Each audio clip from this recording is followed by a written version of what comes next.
Doctor Jaysingrao Pawar हे महाराष्ट्राचेच नव्हे तर पूर्ण भारताचे एक ज्येष्ठ इतिहासकार होते आणि त्यांनी सातत्याने सत्तेबाहेर आणण्याचा प्रयत्न केला आणि जे योग्य आहे तेच लोकांपुढे मांडत गेले आणि सगळं पुरावा जिथं असेल तिथंच तेवढ्यापुरती ते बोलायचे, पुराव्याशिवाय काही बोलायचे नाही.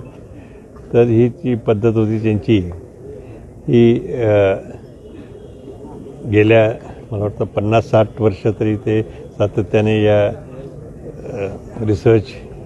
इतिहास रिसर्चमध्ये आहेत आणि त्यांनी शाहू महाराजांच्यावर, ताराराणींच्यावर, शिवाजी महाराजांच्यावर असे अनेक व्यक्तींवर, ज्येष्ठ मोठ्या व्यक्तींवर त्यांनी लिहिलेलं आहे आणि ते खरं म्हणजे आपल्या इतिहासाचा पाया आता ठरलेला आहे. त्यांनी शाहू महाराजांच्यावर पंचखंडित इतिहास लिहिलेलाच आहे.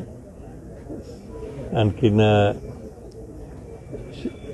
शाहू महाराजांच्यावर ते असं एक्सपर्टाईज त्यांचं एवढं झालेलं आहे की जास्तीत जास्त अभ्यास त्यांच्याकडनं होऊन त्यांनी शाहू महाराजांच्याबद्दल माहिती आपल्याला सर्वांना दिली आहे. आणि ते आपल्यासाठी आणि शासनासाठी सुद्धा एक पाया झालेला आहे सामाजिक कार्य करण्यासाठी. आणखीन इतिहासाची कोणतीही कॉन्ट्रोवर्सी जर आल्या तर त्याच्यावर निर्णय देण्यासाठी.